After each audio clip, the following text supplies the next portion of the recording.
Nagdulot ng matinding krisis sa mga van driver sa Coronadal ang patuloy na pagtaas ng presyo ng langis dahil sa tensyon sa gitnang silangan. Himutok pa ng mga ito dahil sa lumalalang gyera, nabawasan din ang kanilang take-home pay. Malaking bahagi kasi ng kanilang kita ay napupunta sa krudo.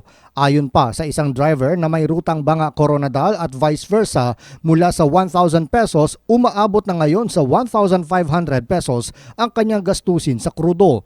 Pangamba pa ng ilan, kapag umabot na sa 100 pesos kada litro ang presyo ng diesel, mawawalan na sila ng kita. May nagpahayag naman na naghihintay sila ng mandato ng LTFRB sa ipapatupad na fare increase.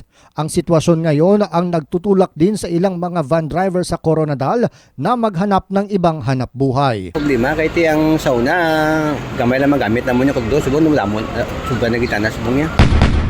Maskin medyo mahina ang panagat, antuson ta lang kay bangot sang kataason sang gasol sabong. Mangita naman ko yung nga obrahan ko nga masige focus ti mo din nga bisan alawas yan ti mo ay. Ang tinig ng ilang mga van driver sa Coronadal. John Sionosa, NDBC, Bida Balita.